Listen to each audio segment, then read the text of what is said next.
일단 총평을 한번 들어보고 싶은데 우리 교수님 어떻게 총평을 좀 한마디 해주신다면. 저는 목표가 뭐지? 왜 부동산 세제 개편을 했지? 조세 정상화 라디아나요. 정상화. 그렇죠. 네. 그럼 그동안에 비정상이었다는 뜻인데 뭐가 비정상이고 정상으로 가려면 어떤 경로로 가야 될지 이거에 대한 논의가 별로 없다. 없었잖아요. 오케이. 별로. 일단 거기까지만 듣고 우리 김원장 기자의 총평 듣고. 너무 많아서 근데 뭐 진짜 오늘까지만 이야기하죠. 아니 일단 그 전에 좀 쉽게 국민들에게 설명했으면 좋겠어요. 국민들이 너무 어렵고 솔직히 얘기하면 기자들도 잘 몰라요. 100% 공감. 그래서 100% 공감. 예를 들어 1가구 1주택자의 종부세 기본 공제 기준을 12억에서 14억으로 상향했습니다. 그러면 그냥 보통 사람들이 들으시면 이거 또 올렸네. 이렇게 예를 들어 그러니까 그 제가 왜냐면 왜 이런 게 중요하냐면 유튜버에 이런 거 설명하시는 분들이 너무 엉터리로 하셔서 심지어 과표가 지금 50억에서 94억이 종부세가 이번에도 그대로인데 그게 세율이 5%인가 그렇거든요. 50억에서 94억이니까 이게 과표가 그러니까 실제로 훨씬 비싼 집인데. 근데 그 세율이 5%라고 이렇게 정부 보도 자료에 되어 있으니까 그럼 5%를 과세하는 줄 아세요. 그거 아니에요? 일단 핵심만 이제 놓고 봐볼게요. 그리고 이번 내용들이 굉장히 복잡한데 무엇이 코어냐 이제 그거를 잘 생각해 보겠습니다. 주택을 우리가 이제 취득하고 보유하고 그 다음에 처분을 하게 되는 과정에서 세금을 내잖아요. 취득은 취득세를 내는데 아시겠지만 원래 부동산은 4%인데 주택은 3%에 경감된 이제 특례 취득을 내고 있죠. 그랬는데 이제 주택수 조정지역에서 주택수가 늘어나게 되면은 곱하기 2 곱하기 3을 해가지고 이제 8% 12% 이런 중과취득세를 내고 있습니다. 지금 중과취득세를 내게 돼요. 그래서 1주택이 이제 유리하죠. 두 번째 보유의 경우에는 보유는 재산세가 있고 그리고 종부세가 있는데요. 재산세랑 종부세가 있는데 이번에 나온 거는 종부세를 엄청나게 바꿨습니다. 종부세 디테일은 이거는 계산이 복잡해요. 계산이 복잡한데 어쨌든 1주택을 거주 중이면은 14억 공제 그리고 같은 1주택이라도 보유 중이면은 9억 공제로 바꾼 거죠. 그래서 원래는 12억 공제인데 이제 위로 2억 올려주고 아래로 3억을 빼준 겁니다. 그리고 나머지 세율을 곱하게 되니까 이제 보유만 하고 있으면은 거주보다 불리하죠. 그래서 종부세를 높였으니까 보유 부담을 높였다 이렇게 얘기를 하고 있는 것 같습니다. 근데 재산세는 이번에 안 건드렸고요. 근데 처분이 뭐냐면 처분이 양도나 상속증여를 말하는 건데 이제 양도할 때 똘똘한 채가 나오는 이유가 이거거든요. 이게 취득이랑 이제 처분하는 과정에서 10년 이상이 걸리게 되면은 3년 차부터는 장기 공제를 받거든요. 장기 보유 공제를 받습니다. 근데 장기 보유 공제가 좀 어색하다. 이거는 두 가지인데 현재 주택을 1세대 1주택이 주택을 처분하는데 12억 미만이다. 그러면은 비과세를 받아요. 2년 거주 시 비과세 받습니다. 깔끔하죠. 근데 그 결국 매도 금액이 양도 차익이 12억을 넘어가게 되면은 그러면은 추가적으로 남는 부분에 대해서 장기 보유 공제를 들어가게 되는 거거든요. 지금 서울에 있는 5분위를 한번 생각해 볼게요. 저희가 5개 분위를 나눠 가지고 얘기하잖아요. 5분위, 4분위, 3분위, 2분위, 1분위. 5분위는 10억이 10년 전 대비해서 지금 35억이 됐어요. 이렇게 생각하시면 돼요. 그러니까 여기 무려 25억이 올랐어요. 25억이 올랐기 때문에 무슨 얘기냐? 12억을 비과세 하더라도 한 차익 13억에 대해서는 내야 돼요. 원래 계산은 분모분자를 만들어서 계산하는데 산술상 그러니까 비과세 빼고 13억을 여기서부터는 이제 장기 공제를 들어갑니다. 장특공을 들어가는 건데 이거가 장특공이 원래 10년이잖아요. 그러면은 보유가 40%, 거주 40%다. 무슨 얘기냐? 보유 10년 하면은 거주도 하게 되는 거니까 80% 받고 보유만 한 사람은 40%를 받는 겁니다. 근데 이걸 어떻게 바꿨냐? 이게 코어인데요. 이걸 0%로 바꿨습니다. 그리고 이거를 80%로 바꿨어. 그럼 무슨 얘기냐면은 거주하라는 거잖아요. 거주하지 않으면은 13억에 대해서 장기 공제 80%를 곱하면은 무려 9.4억이거든요. 마이너스 9.4억이니까 3.6억에 대해서 곱하기 세율이 되는 건데 근데 공제가 없으면 13억의 세율을 내니까 45% 세금 내니까 세금 차이가 크죠. 집값이 비싸면 비쌀수록 결국 이게 높으면 높을수록 초고가로 갈수록 요 보유공제랑 거주공제 차이가 아주 커져가지고 결국은 거주하라는 얘기입니다. 근데 이렇게 얘기하면은 그러면은 지금 대한민국에 있는 5분위 주택들 비거주하는 사람들, 제가 5분위 주택이라고 말씀드렸는데 5분위 주택의 상황을 여러분이 아셔야 되는데 4분위도 똑같습니다. 5분위건 4분위건 3분위건 다 똑같아요. 요거 전체가 뭐냐면은 자가 40이고요. 임차가 60이에요. 그러니까 거주 중이신 분은 40%밖에 안 돼. 임차인 분이 60%예요. 그러면은 서울에 아파트 180만 채가 있죠. 180만 채에서 임차를 주고 있는 사람 중에서 5분위, 4분위 쪽에 있는 사람들은 이 변화가 크니까 들어와야 될 거 아니에요? 이제 들어와야 돼요, 이쪽으로. 이 임차는 이런 거예요. 비서울에서 임차하고 계신 분도 계시고 서울 안에서 서로 순환 돌아가지고 임차하고 있는 사람도 있어요. 서울 안에 살고 있는데 집이 있는데 이걸 임차 주고 있는 분도 있고 비서울에서 임차를 하고 계신 분도 있습니다. 이분들이 임차를 주고 있는 집에 보유만 하고 있으면은 보유공제가 없으니까 거주공제로만 가니까 이거를 들어와야 되겠는데 이제 여기는 굉장히 고민을 많이 하는 겁니다. 근데 다른 지역도 똑같아요. 어차피 지금 다주택자도 제가 1세대 1주택만 얘기했는데 다주택자도 보유공제가 없어요.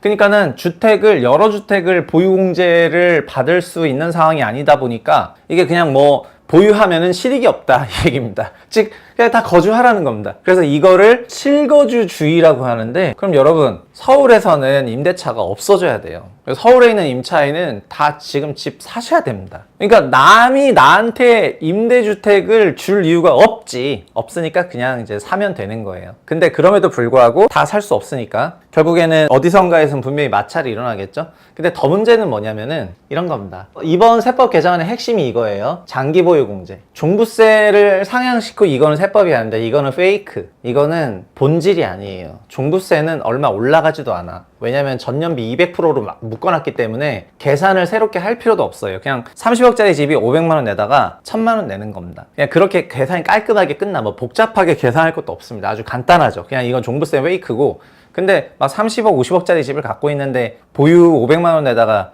보유 1000만 원 내게 되면 보유 부담이어가지고 집을 팔아야 되겠다 이렇게 생각할까요? 아니면 이 집을 거주하면은 내가 요 금액 올라간 거 이게 양도차익이잖아요. 이 양도차익에 대해서 80%나 세금을 안 낼 수가 있으니까 저 집을 거주해야 되겠다 막 이런 생각이 들면서 이제 나가라고 할 생각이 될 겁니다. 근데 이것도 웃긴 게 뭐냐면은 이 공제에 이게 제일 매직이지. 공제 상한선이 있어. 상한선이 지금은 없습니다. 지금은 없는데 28년에 20억으로 상한선이 생기고 29년에 10억으로 상한선이 생깁니다. 자, 그러면은 26, 27에는 상한선이 없어요. 그 얘기는 막 얘보다 더 비싼 집 있잖아요. 이 공제 상한이 20억이라는 거는 지금 이렇게 9억 4천이 공제가 된 것처럼 이 금액을 20억까지 공제해 주겠다는 거니까 환산하면은 20 나누기 8을 하면은 그냥 그런 방식으로 더 공제가 되는 건데 막 50억 넘는 그런 초고가 주택들 있잖아요. 그런 집은 막 지금 팔아라. 장원영이 산 집이나 그런 100억짜리 넘는 집은 지금 팔라는 거예요. 지금 팔면 너는 장기보유 공제를 받고 그 다음에 공제 상한선이 없으니까 얼마 전에 압구정이 막 10년 전에 20억에 산 집을 120억 팔아가지고 100억 벌었잖아요. 거기에 80% 공제면 80억 공제되죠. 그런 80억 공제처럼 공제 상한 없을 때 초고가 집을 팔아라. 아니면 종부세 낼 건데 종부세는 좀 1000만 원 정도 올라가. 근데 너가 계속 갖고 있다면 공제는 나중에 20억으로 줄어들어서 네가 그 집을 설령 거주하더라도 공제를 다 못 챙기고 29년 10억으로 줄어드니까 너는 결국 그 집을 갖고 있든 뭐 보유하고 있든 거주하고 있든 결국 양도세는 많이 내게 된다. 양도세는 많이 내게 된다는 것을 시사한 겁니다. 1주택자들한테. 초고가 1주택자들한테 양도세를 많이 내게 된다고 경고를 한 거죠. 근데 이 숫자를 보시면 어떤 생각이 드냐면 여기 4분위 있잖아요. 4분위가 이제 마포, 강동, 이제 성동 이런 지역이죠. 이런 지역 이하는 다 이 안에 들어가거든요. 다 이 안에 들어간다는 건 무슨 얘기냐면은 거주해야 된다는 거죠. 일단 무조건. 그러니까 5분위는 여기는 거주해도 안 되고 보유해도 안 되는 뭐 굉장히 진짜 소위 골 때리는 상황이 왔는데 여기는 무조건 거주하면은 이거 다 챙겨받을 수가 있기 때문에 여기는 무조건 거주하려고 한다는 거예요. 그래서 이게 더 심각하다는 거예요. 뭔 얘기냐? 정부는 5분위를 겨냥해서 세금을 냈습니다. 보유도 하지 말고 거주도 하지 말고 지금 팔아. 왜냐면 지금 양도세 공제 다 받을 수 있고 등등 여러 가지로 다 받을 수 있어. 그냥 지금 팔았으면 좋겠어. 이런 얘기인데 4분위 이하는 요 20억 안에 다 들어가잖아요. 차액이. 일단 12억 비과세에 추가로 20억이니까 4분의 2 밑은 싹 들어가는데 여기한테 하는 얘기는 뭐냐면은 얼른 거주해라. 그럼 여기 사는 임차인들은 어디로 갑니까? 이분들이 이제 서울로 들어와가지고 거주하면은 여기 사시는 임차인들이 강동, 성동, 마포 사시는 분들이 부산 가야 돼요? 분당 사시는 분이 서울 집 많이 갖고 있으니까 분당 가거나 막 그런 식으로 자기 생활권을 버리고 이사를 가야 돼요. 그래서 이 4, 3, 2, 1분위 쪽에서는 어떤 변화가 나올 것 같냐면은 임차료가 아주 크게 올라갈 것이다. 임차료가 그냥 우주 대상승할 겁니다. 그리고 임차료가 우주 대상승하는 부분에 대해서 지금 세금은 종부세만 올렸기 때문에 종부세는 여기만 해당하거든요. 그러면은 여기 4분의 이하는 종부세 별로 거의 내지도 않아요. 기스도 나지 않습니다. 종부세 금액 얼마 되지도 않아. 4분의 이하 주택에서는. 그 얘기는 4분의 이하 주택은 거주 실익은 굉장히 커졌는데 종부세 부담은 하나도 없고 재산세는 건들지도 않았기 때문에 결국 내가 좀 거주를 해야 되는데 거주를 하게 되면은 임차인들이 나가야 되고 그럼 임차료가 엄청난 부담으로 다가서게 될 거예요. 저는 그래서 이번에 세법 개정안을 보면서 다른 내용들이 굉장히 많으니까 추가적으로 얘기하겠지만 이번 개정안의 핵심은 장기 보유 공제고 이게 공교롭게도 처분 단계에 있는 양도세지만 제가 늘 얘기하던 이건 준 보유 혜택이죠. 이게 보유 혜택이기 때문에 재산세, 종부세는 아니지만 보유 과정에 나타나는 변화인데 이게 똘똘한 채를 만들었기 때문에 이거를 없애려고 거주만 하라고 바꿔놓은 건데요. 근데 이게 빵 퍼센트라는 거는 항상 우리나라 세법에서 빵 퍼센트는 빵이라는 숫자가 들어갔을 때는 항상 문제가 커졌었어요. 2017년에 청약에서 가점제 100% 할 때 그럼 추첨제가 0% 되니까 추첨으로도 청약을 받을 수 없는 사람들이 그때부터 기존 주택을 적극적으로 전세 끼고 갭매수하기 시작했거든요. 여기서도 똑같은데 보유의 실익이 아예 없다면은 다 거주를 할 것이고 거주를 한다면 서울은 임차인 60%인데 이분들 다 어디로 가냐는 말이에요. 게다가 초고가 주택은 어차피 거주해도 안 되고 보유해도 안 되게 지금 판 깔아놨잖아요. 알겠습니다. 그럼 다시 우리 교수님한테 가서 조세 정상화라고 하는 것에 대해서 문제 제기를 하셨는데 조세 정상화라는 취지는 그거잖아요.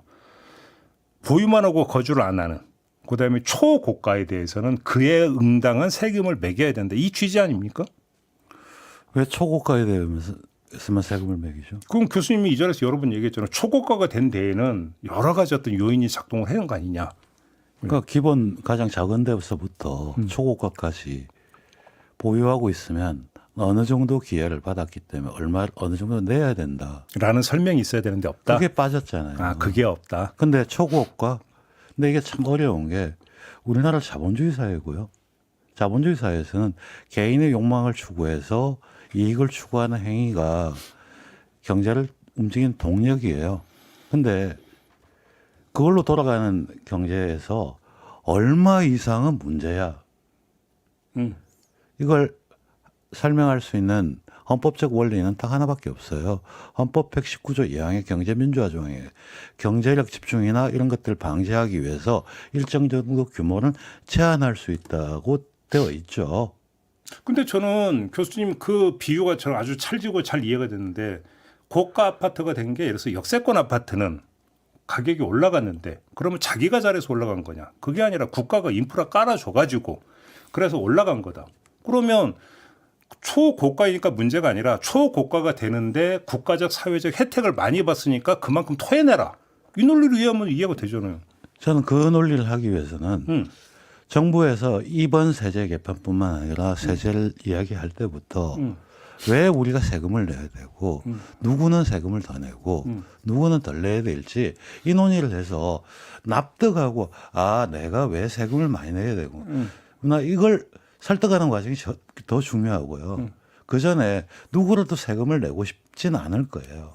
그런데 그런 상태 인간의 본성하고 다르게 내라고 하니까 아 내는 게 왜 낼까 이 이야기가 지속돼야 되지 얼마 이상은 문제니까 세금을 냅니다 이런 이야기를 자꾸 하다 보면 징벌적으로 받아들일 소지가 생겨버리거든요.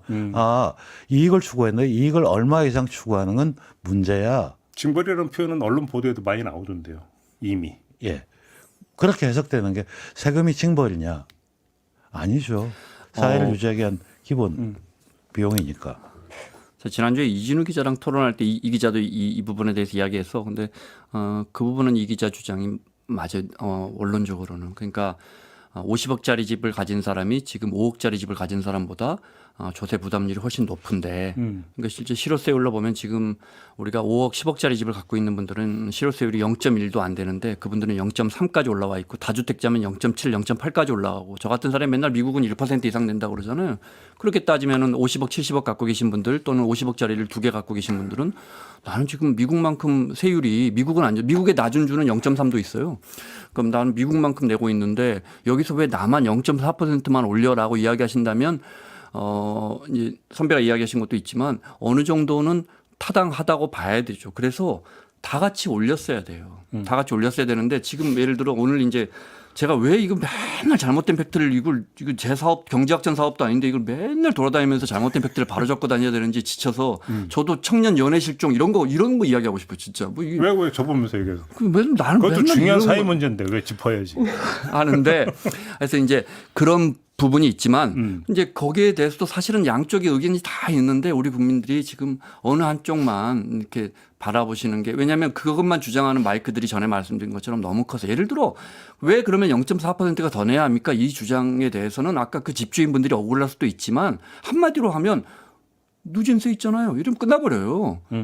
최태원 회장이 저보다 훨씬 세금 많이 낸다고요. 똑같이 저도 상당히 많이 내는데 저보다 아마 수천 배, 수만 배를 더 낼 거라고요. 두 분의 이야기를 듣고 제가 아까 정치인에게 윤건영 의원에게 그 질문을 드렸거든요. 종부세, 재산세 이렇게 나누지 말고 그냥 재산세로 해서 심플하게 구간별로 세율 매겨서 하면 훨씬 심플하고 좋지 않느냐.